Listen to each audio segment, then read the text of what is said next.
Well, hello everyone. Good morning, good afternoon, good evening, wherever you are in the world. My name is Jason Levine, and thank you so much for joining me today for the Friday Masterclass. Good to be back with you. It feels like it's been a while. And today we're going to be covering some time-saving tips for Premiere Pro for editing, and just kind of ways to enhance and speed up your workflow, whether it's really right from the start when you're working with footage, particularly if you're working with 4K and above, or maybe it's compressed footage that your timeline is just having some issues playing back and you want to see everything sort of in full quality without having to go down to quarter res. Or maybe you're having some confusion around bringing in multi-channel audio files. What's the best way to do that? How to break things out to mono. And we're going to cover a couple of little tips along the way. Lots of other ways to also visualize things on screen, whether we're talking rulers and guides to various metadata and overlays and time code. A lot of these are just little hidden gems that are sort of inside of Premiere, and if you don't really know where to look, you might spend a lot of time doing that, but they're super useful and things that I use all the time. So with that, we're coming to you live across multiple networks as always today. Sorry for my friends on LinkedIn. Somehow my account, it got disconnected from my streaming platform. I got it reconnected, but it kept saying, there's an error now. Try back later. So we'll see you another time on LinkedIn. But for everybody else on the Twitters, YouTube, Behance, Twitch, and elsewhere, thank you so much for joining. Just going to cut over to the chats here. We have a couple quick shouts. We'll see who's around. I see you've got Steve and Jack and Numacorn and Cody and Jennifer and Roppod and Gring and Dez. Great to see you all. Thank you so much for joining. Okay, so with that said, let's go ahead and move over to Premiere Pro. And let me switch over my screen and we will get started. Okay. So as mentioned, the goal for today is to really go over, again, just a lot of the little things that I tend to use, especially now that by default I'm working in 4K with everything, as I'm sure many of you are, ultimately probably delivering in 1080p, but all the source material, 90% of it that I do for little fun things, it's always iPhone 4K, and now largely 4K HDR because we have auto tone mapping in Premiere, which we covered a couple weeks ago.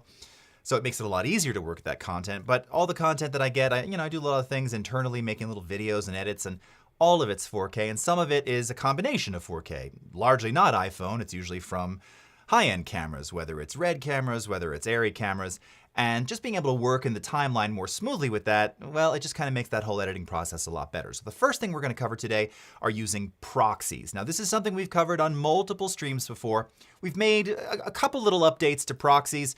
One in particular, which you'll see in a moment here, which just makes visualizing the proxy on screen a lot more obvious because now we have an automatic watermark function. I've shown you in the past how to create a preset to add your own custom watermark. We're not going to cover that today. We can revisit that. It's a process. Hopefully one day we'll see that process made a little smoother, a little easier. But by default now you can add watermarks and you can do all of this even when you've got all your footage in the timeline. So I've been following a lot of Reddit threads recently, and a lot of people have been asking, sort of mid-edit, and things started out okay, and now everything's really slowed down, but I didn't do my proxies at the beginning. What can I do? I'm screwed. Okay, so first of all, for anyone not unaware of what proxies are, these are effectively smaller, lightweight versions of your master media, which just allow you to more easily and effectively scrub and edit in the timeline, but it's always tied to the master media. So at any point in time, you can visualize the master media with a single click. We make it super easy. You don't have to do any complex routing or linking. Even if these things were to go offline, it's very easy to reconnect. You can even connect to proxies made elsewhere in other software. But if you do them natively here, it's super easy. And again, the whole idea is, particularly if you're shooting with, let's say, H.264, H.265 content. I've seen a lot of Reddit threads on this recently. A lot of people saying, oh, I edit H.264 all the time. It's fine. It's no issue. Well, that's great. Good. It's not the best editing format just because of the nature of this compressed media. So, if it works for you, that's awesome. If you're having some issues with playback and scrubbing, this is a way to solve that. So here we have in the timeline some footage from my pal Dave Helmley. And this is RED footage shot in 4096 by 2160. A little graphic on there. Beautiful footage. This is shot a couple years ago. I'm not exactly sure which camera. which flavor of red this was. So here's some, and this, by the way, this footage is natively ProRes 444. So they made, these are not the R3D masters, but these are the highest, least compressed versions via ProRes 444 to work with. I don't know why they transcoded these at the time. And then I've got some iPhone 4K content in the same timeline. And if you're watching this, it looks pretty good, but you may have noticed right at the beginning here, getting a little sort of sluggish motion. That isn't how it was captured. And one of the things I'm going to cover later, how to enable this little dot that you see here, it's showing that I've got some dropped frames during playback. Now, it seems to have caught up. Actually, that first shot seems to have been the most stressful. But we're dropping some frames. That's a drop frame indicator. I'm going to show you how to turn that on later. So ultimately, I'd like smoother playback while I'm cutting and editing this stuff. And I'm going to show a couple methods of doing this, or on different bits of content. We've only got 3 files in this project. So to do this, with the existing content that's in here, I'm going to come up to my project panel here. And I'm going to select my 3 clips. Okay. Oh, and by the way, just so you can see, if I go into properties, not like I need to verify, but so these are all Rec 709.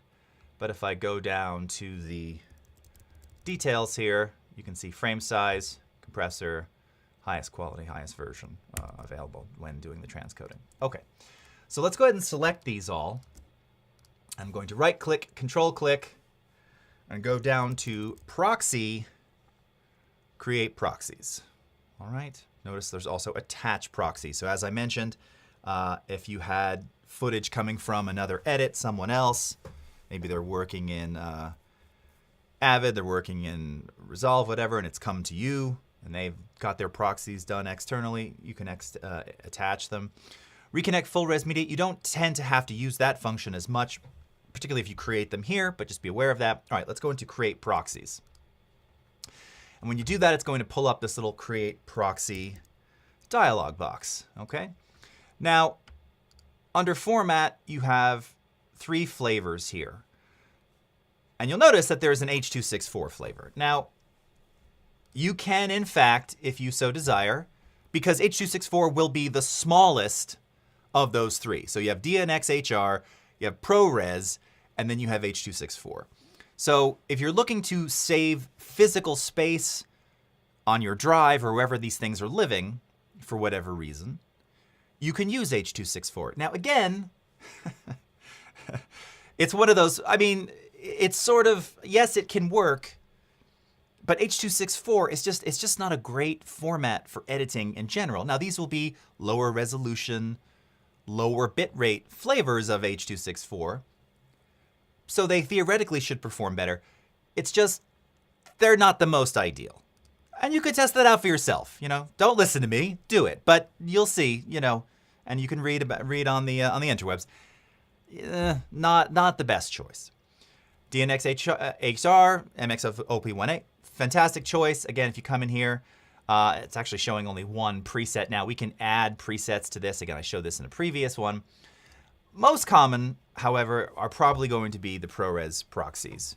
And for a number of reasons. One, because these are native to both Premiere on the Mac, Premiere on the PC, and they just work, to be completely honest. They work really nicely.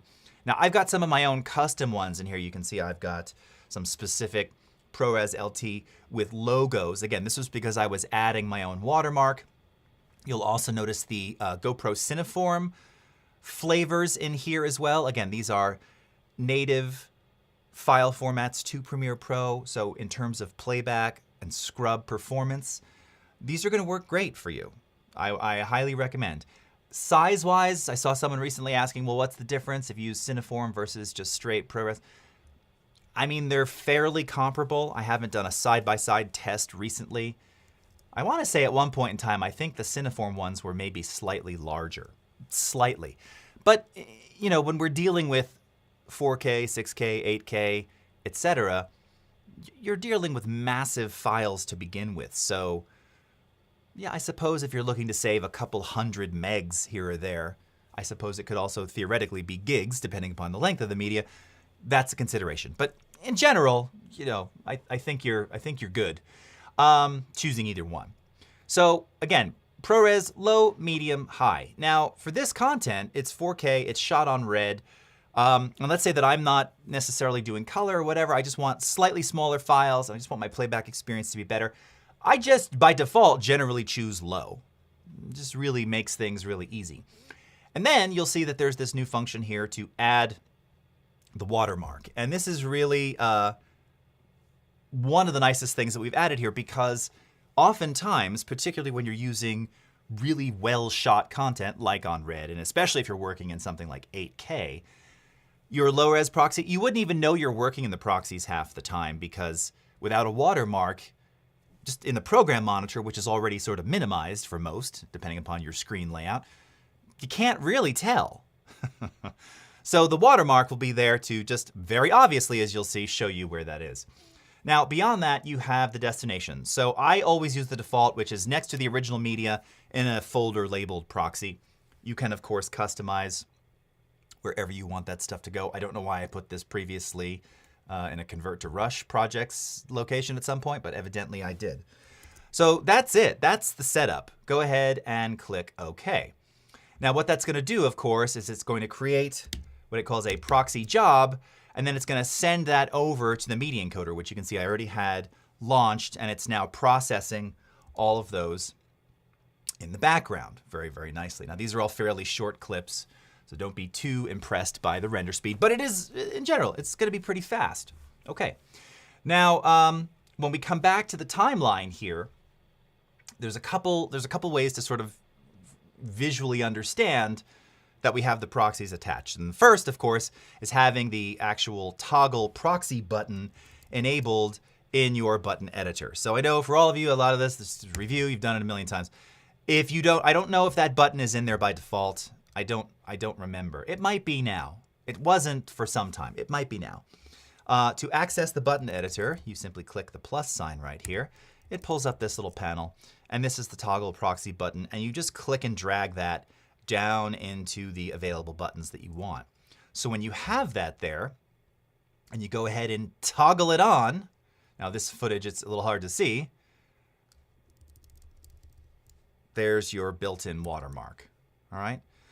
When the status is blue, status, when the indicator is blue, you're looking at proxies. When it's gray, you're not. And you can see, like, even, I'll zoom in for you here. Okay, that you could actually visually see somewhat noticeably. I don't know how well that's coming over the stream, but if you look at the center of the flower here, just because there's such small details, you can sort of visually tell. But that's zoomed in. When I'm zoomed out, if I'm not really paying attention, I mean, yes, I may notice. Again, this is, I'm feeding it really good, really high density footage. So my point is, you just now have a very obvious way of knowing that you're looking at the proxy when you're going through all of this. Same here. Again, it's just making it a little more obvious on screen. So, and now when I play this back, note 0 frames dropped during playback. So that was the goal, right? The goal was we're using these smaller, lightweight versions of the master footage so that that light stays green and I'm still in full quality, full resolution playback. I should say full resolution playback, okay? Make sense? And you see the scrub is also super, super fluid. So you know how I mentioned I'm trying to eliminate, because of this particular podcast series I've been editing or assisting in editing, the use of right after things. And I had my little jar over here. I've since removed that. What, I just forgot the word I was going to eliminate now too. Oh, for heaven's sake. You just saw that happen. Gone. Thank you. Late 40s. Okay. So easy, simple, make proxies. Wade loves the button editor. What's up, Jack Watson? Okay. Really easy. And again, you know, regardless of what you're doing it on, what footage, you know, here's, again, I've shown this in the past. All right. This is some content that my young son edited. Now this was all iPhone, but you can see even here, now we're in reverse, so I'm not surprised we're dropping some frames.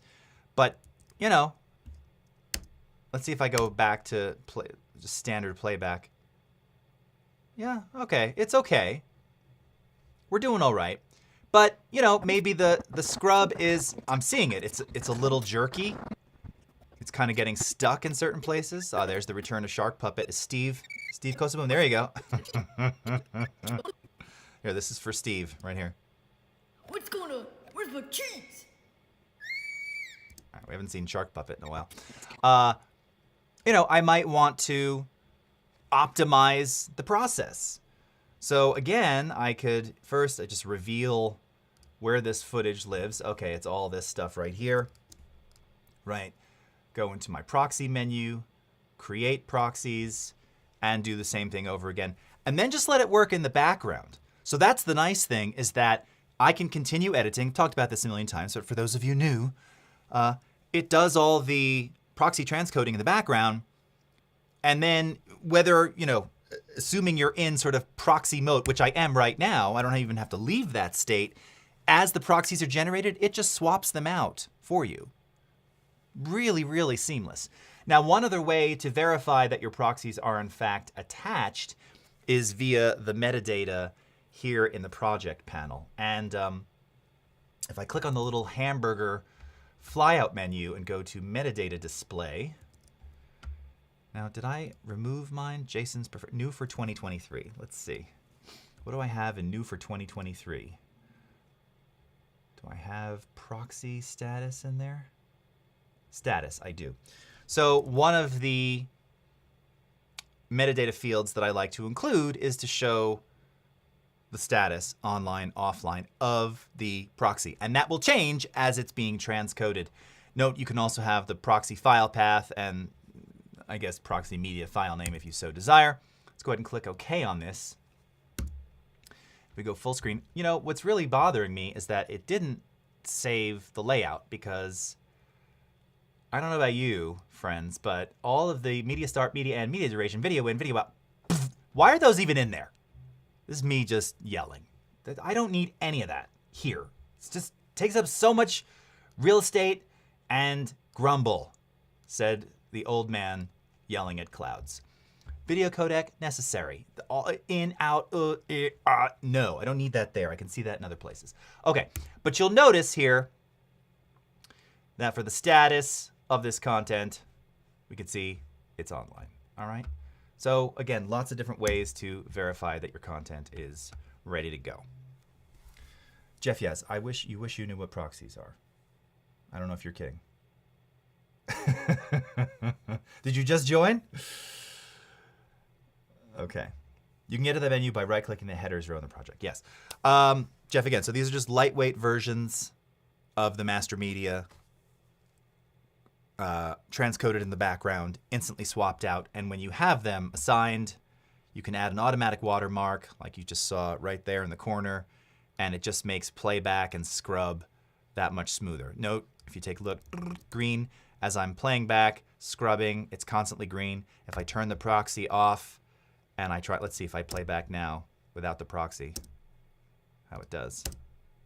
Yeah, immediately we're dropping frames. Okay, so that's with the native ProRes 4444 4K in the timeline. Go back to my proxy, wind back, hit play, and 0 frames dropped. And our little watermark.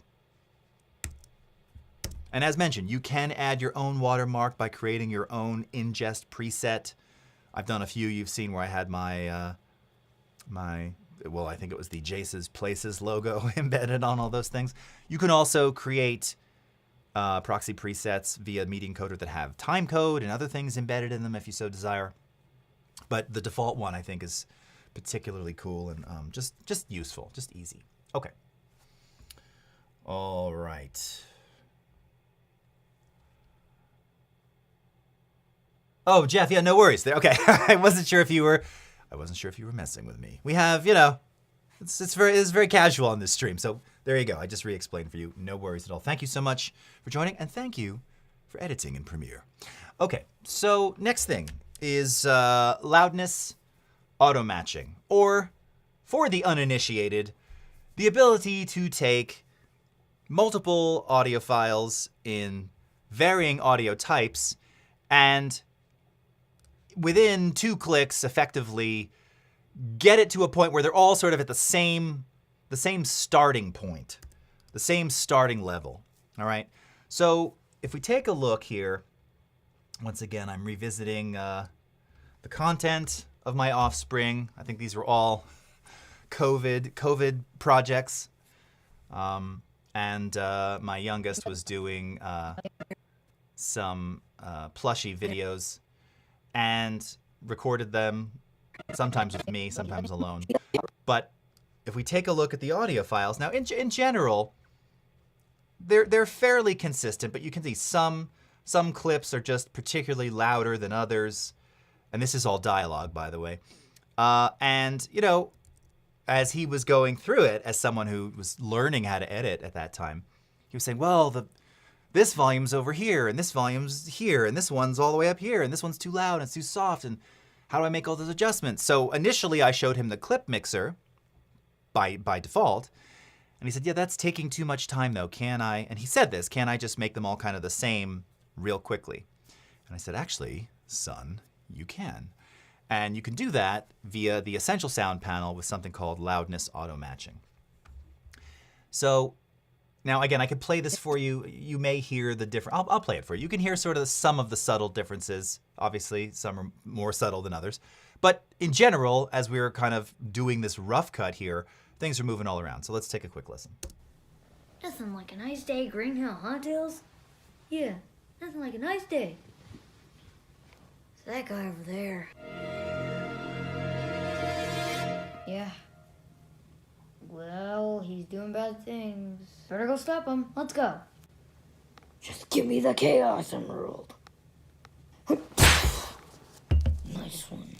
Now stay out of my face. Okay.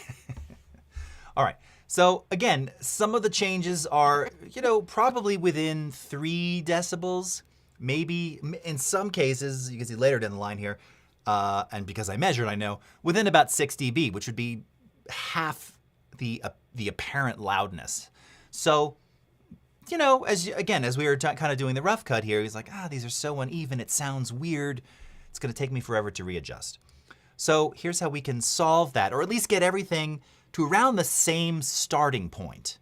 You will likely still have to do tweaks after the fact, but everything just kind of has the same basic loudness value. And this works for both dialogue, music, any kind of sound design, as you heard in there. We've got some of the sound design, and ambient sound as well. So from within the timeline here, I'm going to select all of the dialogue clips. Now, some of these others may also be dialogue here. I think, in fact, those are down there too. Choose those. And then I'm going to come up to Essential Sound. Oh, wait, now why is this? There we go. Oh, maybe some of these are already tagged. Son of a. Okay. I'm going to choose the first half here. Some of these may have been tagged inadvertently. And when I do that, you'll see that I now have the ability to tag these clips as dialogue. So when I do that, that effectively adds what we call like an audio type metadata tag to those clips.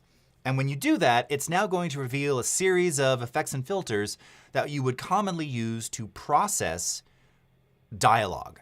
And by the way, this is, again, for those just joining, this is part of the Essential Sound panel, which you can access under the window menu. All right. So again, you select your dialogue, you tag it, you select it, you click dialogue, it tags it as dialogue, and now it gives you all of these, again, effects and things that you would typically use to process dialogue, which includes things like reducing noise or rumble, or adding compression. In this case, we refer to this as clarity or dynamics, which, by the way, is also particularly useful if you have varying levels of dialogue. We can get to that at another time. Maybe we'll do it here. EQ, enhanced speech. I don't particularly recommend using that one at all. And then you can also add some room ambience or what we call here creative reverb, to kind of put dialogue in a particular environment at the clip level. So that would be in lieu of using track-based reverb or ambience or delay effects. You can do that here within Essential Sound. Now, getting a little nerdy or getting a little deeper for you, Essential Sound applies effects at the clip level, not the track level. So that means if you apply a loudness auto match to a particular clip or series of clips, it affects just that clip or series of clips. It doesn't affect every clip in the track. If I were to use the track mixer, for instance, and apply something like a reverb, studio reverb here, that reverb now gets applied to every clip in the track. All right, so that's the difference. Again, I'm kind of dialing down up and down in terms of complexity because I know we have some new viewers today. Essential Sound applies everything at the clip level. So let's go into loudness. And as I mentioned, this was 2 clicks. So select your dialogue. Click 1 is tag as dialogue. Click 2 is loudness auto match, and it automatically matches the clips to a standard average loudness for dialogue, which I believe in this case is approximately minus 23 LUFS, which is loudness units relative to full scale. So let's go ahead and click on auto match, and if you pay attention to the visual here, all right, so pay attention to the highlighted dialogue as it does its thing. This happens really quickly. You'll see that it automatically, and in this case, it actually positively adjusted the volume, or I should say the loudness level of the dialogue to be more consistent. And now as you just sort of look at those waveforms, they do look quite a bit more consistent. Now let me see if I can find, let's see which of these, okay, so these weren't tagged, so we're gonna do the same thing with these 4. Dialogue, auto match, okay. And then let's choose this and this. I don't know where in my selection one of these was already chosen. That sounds very deep. Ah, it's this one right here. Sneaky. See, I just left one somehow. Dialogue, auto match. Okay. And this one somehow, I'll retag it and I'll auto match that. Okay. So now when we play this back, Nothing like a nice day, Green Hill. Nothing like a nice day. So that guy over there. Yeah. Well, he's doing bad things. Better go stop him. Let's go. Just give me the Chaos Emerald. now in that one clip there was a particularly large amount of noise. Again, this is, I think there was an overdub clip beneath it. So it's also amplifying all of that. But visually and sonically, if you were to measure all of these now, which you can do with metering, you will see that their loudness, which is the way that you perceive the overall level of said clip, are all going to be within this sort of familiar minus 23 range, okay? Now that's different from volume, which is the relative level of each of those individual clips to one another or to the overall mix. That isn't the way that you perceive them. You can adjust those via faders. Here, we're actually affecting the overall perceived loudness of each of these individual clips. So this is, again, a great way to sort of get started, to have a baseline. It's particularly useful. In this case, it was the same person doing all the dialogue. So even though there may have been a 3 decibel, I'm getting, by the way, super deep with you now. Even though there may have been a 3 to 4 or 5 decibel change, it's the same voice. And sometimes the delivery actually dictates having, adjusting the dynamics of the delivery. And as I mentioned, you can also use the clarity slider here to make that change. Having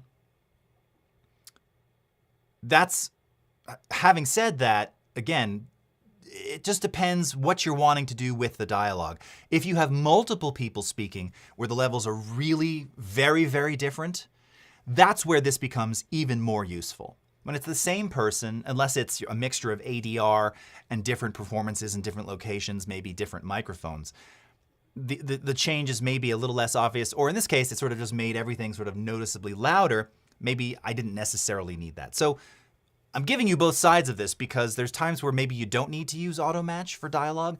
It's extremely useful if you have multiple speakers, because more often than not, their overall loudness, their overall levels, their overall peaks can also be different. Now, peak control is something a little bit different, but again, different people, different voices, different tonality, you're going to have varying levels either way. So loudness auto match is particularly useful for that.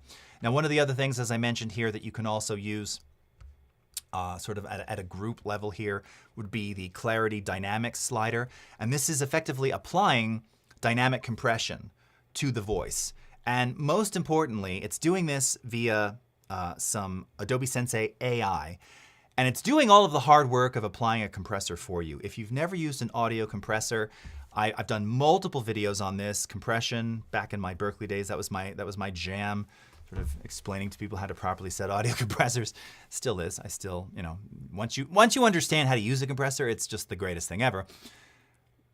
This is doing the hardest work for you, which is identifying the threshold. And the threshold with compression is the point at which compression begins. So your signal has to exceed a certain threshold before it actually begins to adjust or attenuate the dynamics and oftentimes minimize the dynamic range based on how you use the ratio of compression for a particular clip. That's a lot of words.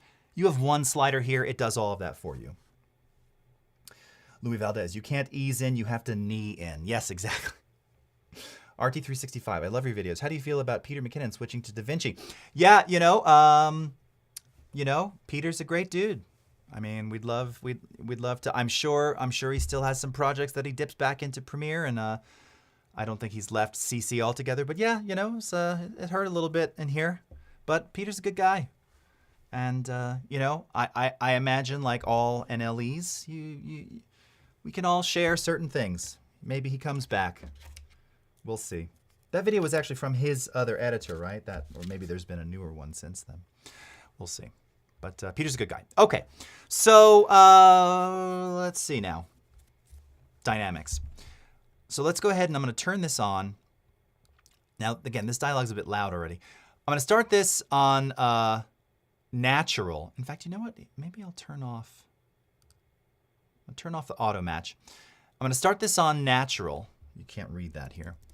And then gradually go to focused. And what this is going to do is it's just going to push the dialogue, push those voices forward, while also simultaneously essentially homogenizing the levels. Now again, if there's really varying levels here, it'll still be somewhat noticeable. Maybe we'd still want to use the auto match.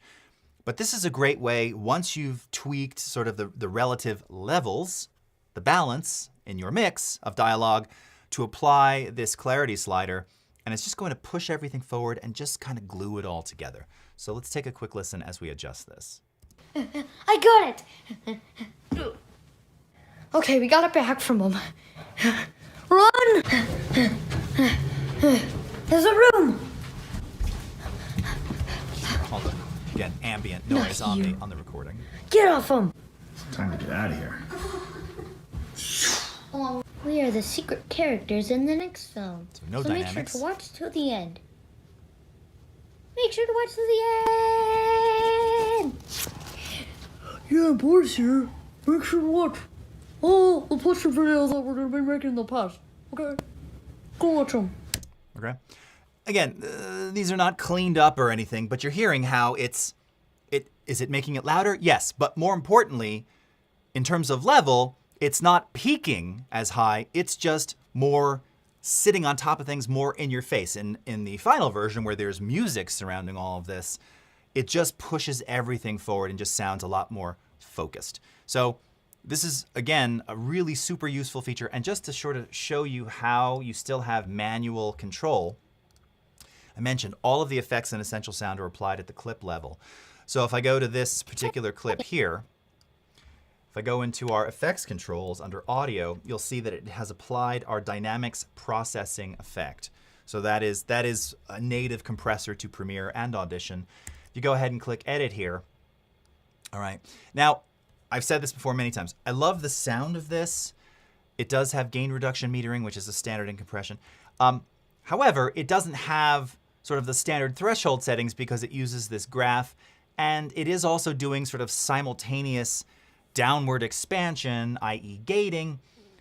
this is not the most user-friendly one to actually set. If you want more user-friendly settings, I recommend the tube-modeled compressor. But to the point I was making, and if you take a look at the dynamic settings here, as I adjust this slider, you'll see that it's dynamically adjusting ratio and threshold automatically. And again, this is kind of the benefit of using this particular clarity slider if you're not intimately familiar with how to properly set a compressor for dialogue. Compressors are used on dialogue in everything. I can safely say that. There's not a commercial, a TV show, a movie, a track on Spotify that doesn't have compression on vocals. Unless it says uncompressed vocals.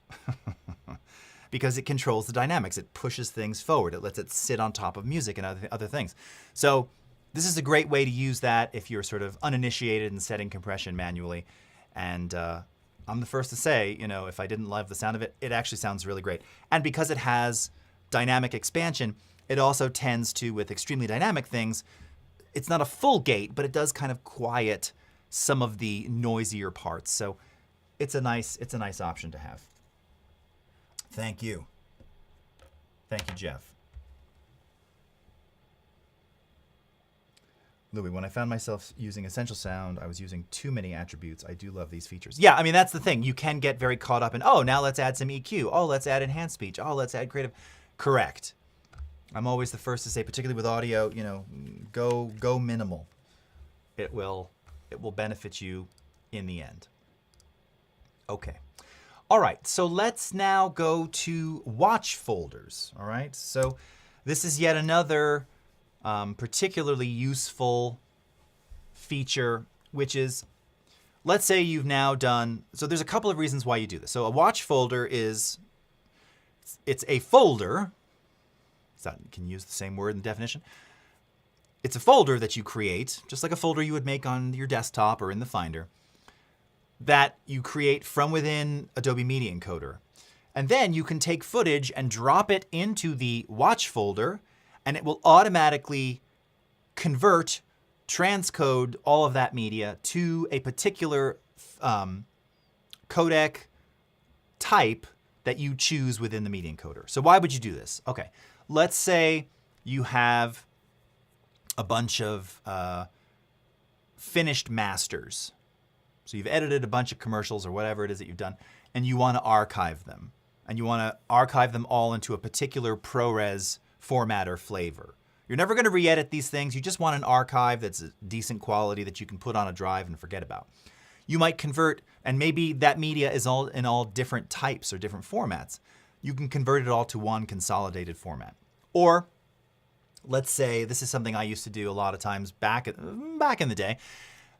Again, when storage was sort of at a premium, I might take all of my 1080p or 4K stuff, and I just make sort of a 720p copy, which I could share. Maybe it's really more for mobile sharing or something like that. It's still HD. It's still going to look great, but I don't need a 4K version of it. I might do that. There's lots of reasons why you convert or transcode media. The point is, you set it up here, and then you just drag and drop stuff into this folder, and again, Media Encoder does all the work for you. This is one of those undervalued features. By the way, you can also theoretically create proxies externally doing this as well, or just transcode.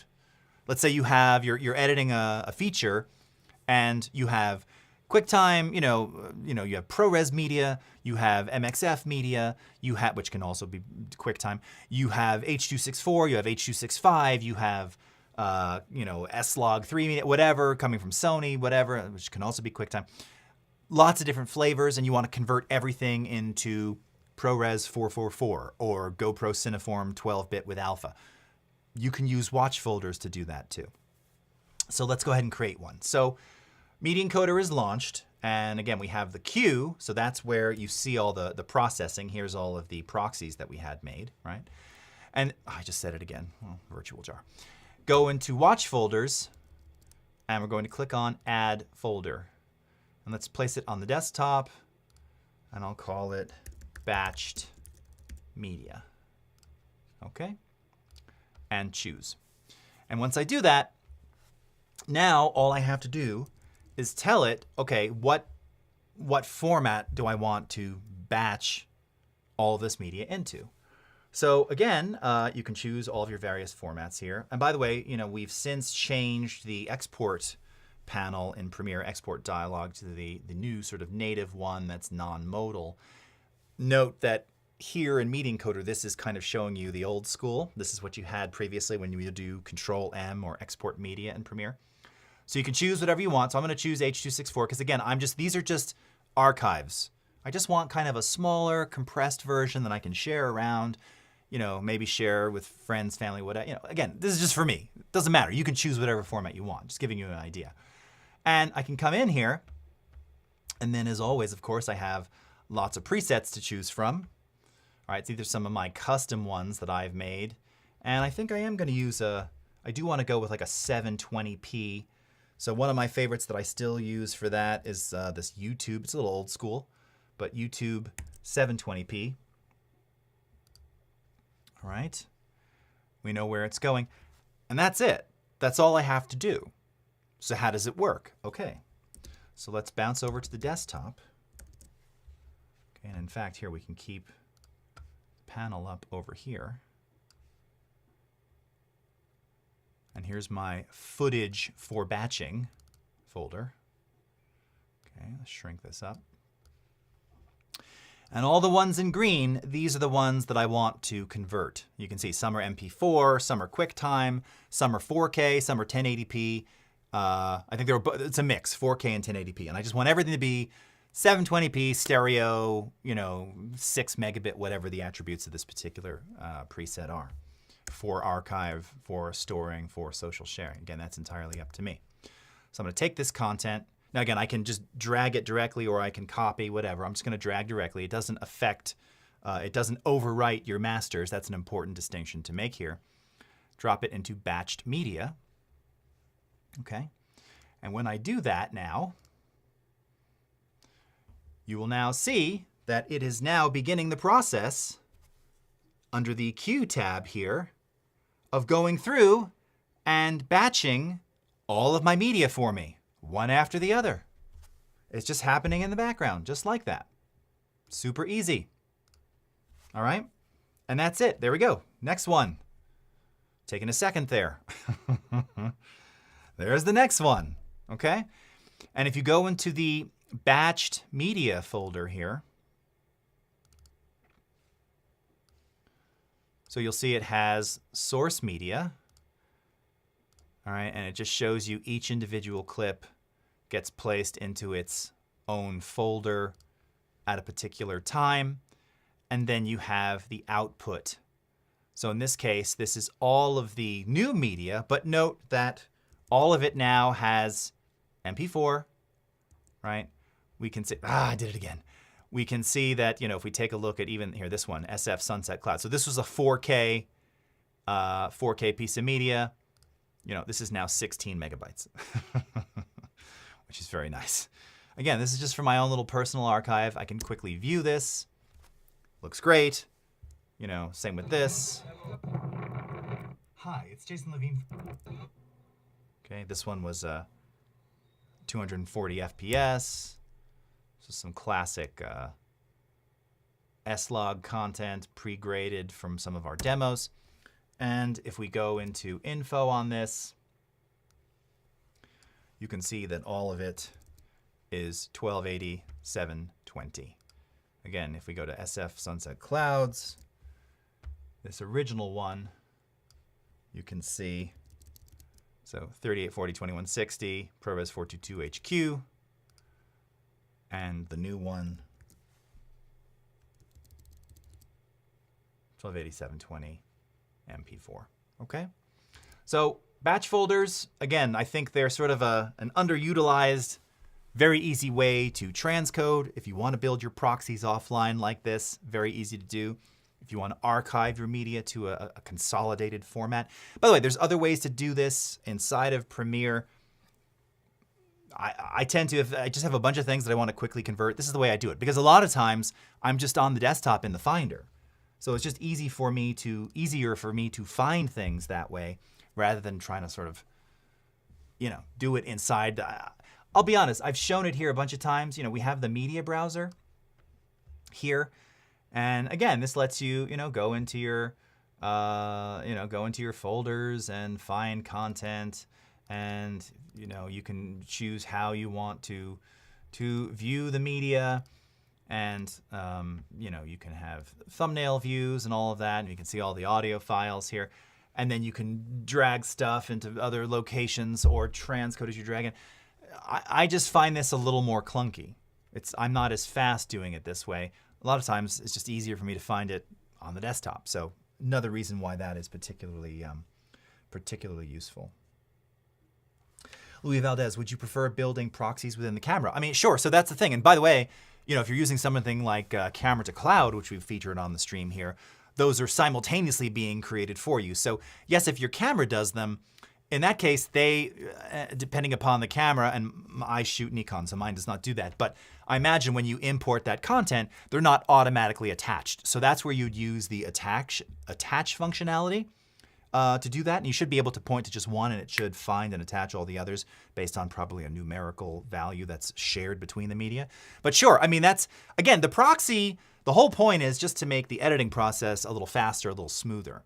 So whether you create them in camera, again, maybe you don't like the look of the ones in camera. I don't know, right? You never know. So, or I don't know. So you can choose, but that's entirely up to you. Whether you make them here or in the camera. Obviously, if you do it in camera, then it's ready to go. Then you don't have to worry about it. You don't have to waste time when you get to Premiere, and the relinking is fairly easy.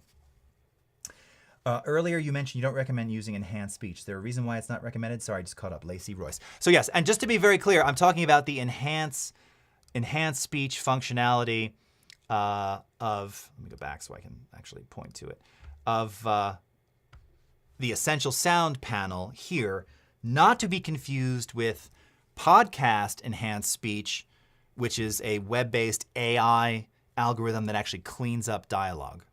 Two different things. So for this, the only reason I say it is, here's the thing. If you've got clean dialogue, I find, first of all, I'm an audio engineer. I don't know what high tone, low tone means. I rip on this all the time. That's meaningless. So what is that? I don't know what that means. High tone, low tone. That means nothing to me. If you have really clean, really well recorded audio, I've never once turned that on and went, that's better. Now, that's not to say it can't do something good for you. Maybe it can. I've never experienced that. So try it, but it's totally non-destructive, so give it a shot. I'm just saying that when I've had stuff given to me even where, okay, you know what, it's a little, maybe it was a little bright or a little thin, and I turned on high tone, it just didn't make it, and I can't remember, one makes it bassier, one makes it more trebly. That's it. It just sounded either bassier or more trebly to me. It didn't sound like a comprehensive, AI-based equalization change. So I'm not a fan. I don't like the sound of it. And more often than not, one of those makes things just sound brittle to me. And if you have really bad sounding audio, you probably don't want to enhance with a single button click like that. You probably want to do a little more comprehensive EQ. And in that case, even these preset EQs may not be enough.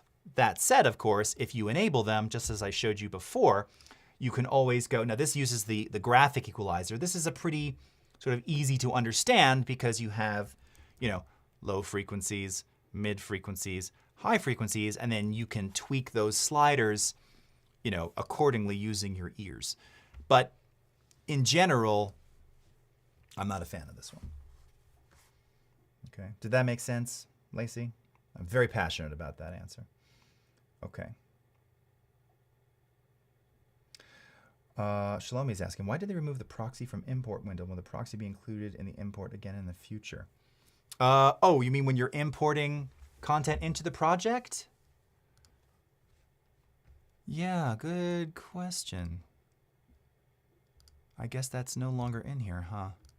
That may be, that may very well be a feature request already on the list.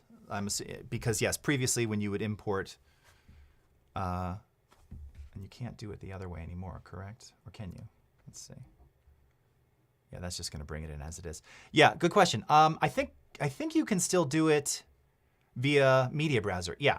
So if you bring in the content via media browser and you have ingest selected, this will create the proxy for you. So actually, no, it's proxy and or a duplicate. So if you go into create proxy here, so you just have to change that to create proxy if you want. So you can do it via media encoder. Yeah, I'm not entirely sure. Again, a lot of the changes that were made via the import and export dialogues, I know we have been listening, but you can still do it via media encoder, media browser, and hopefully we do see that return. Okay. All right. Yes, you know about the media. Okay. Yes.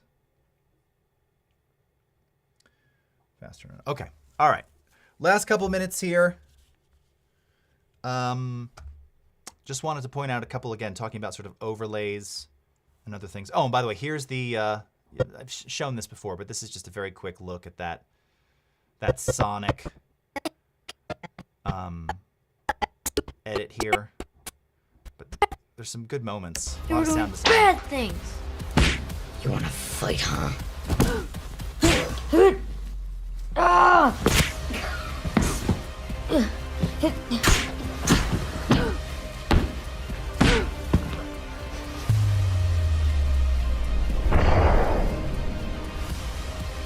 I told him you need but he was saying, but the mouth doesn't move.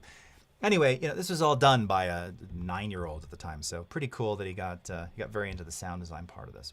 Okay, so overlays. So these are one of the things that, again, if you didn't look for them, you might not know where to find them.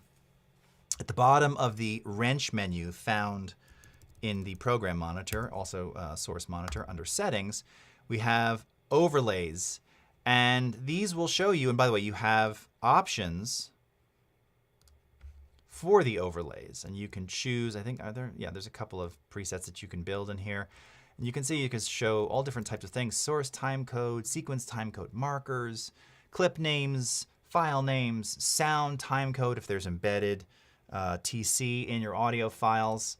You can show all tracks, you can choose the alignment, and you can see you can have multiple fields of where these overlays exist. So maybe you want source timecode on the left, and over here you want markers or clip name in the middle, and then on the right side you can have something else.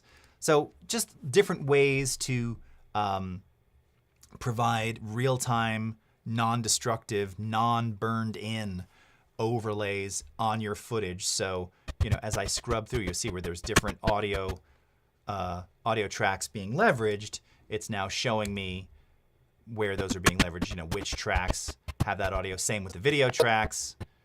It's just sort of a thing that, again, if you're working and doing a lot of multicam stuff, it can be very, very useful. I tend to keep these on with long edits like this. Talking about the dropped frame indicator here. So again, I always keep this on. I don't know, this might be on by default now. Maybe you don't want it on. Maybe you're showing something to a client, you don't want to see them. Maybe it's not actually dropping frames noticeably, but it's going yellow every now and again, and that's distracting. It's under the same menu, show dropped frame indicator. So I can turn this off, and it just goes away right there. I like having it on because it also allows me to sort of test, how my machine is performing on particular kinds of footage.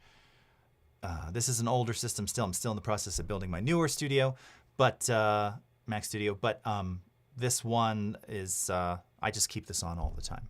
And it's a good indicator. Well, yeah, maybe I need to use proxies here, or maybe I just need to drop the fractional playback resolution.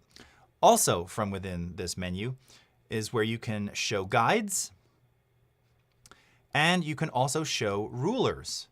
And if you haven't been using Premiere for a while, or you're new to it, these things are not on by default, but the guides work just like they do in Photoshop, in After Effects. You can actually even share these particular guides between Premiere and After Effects. You can see I've got sort of a title safe, action safe setup going on here. Not that that's so needed in the web world anymore. That was more for DVD, Blu-ray, and sort of TV production to some degree. But all of these are easy to manipulate, to move. You can create new ones, of course. You can add guides. You can change the color of a particular guide, just, and then drag them out, make new ones. Okay. So a lot of flexibility here. I don't typically always leave the guides on, but if I'm doing stuff like in this particular video where I had titles and things, this might be a good indicator for me that that I need to, move this down or something. Like I want it more in this quadrant of the screen. So, those can be particularly useful, having those guides. And I think, I'm trying to remember, do we have, I can't remember if we have preset guides, guide templates. I guess we don't have them anymore. Or maybe we do. I guess not.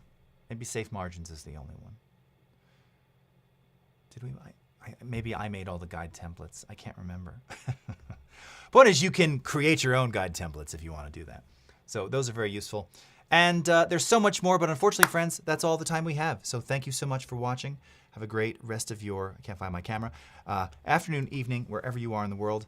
And we will see you again next time. Take care, everybody. Bye-bye.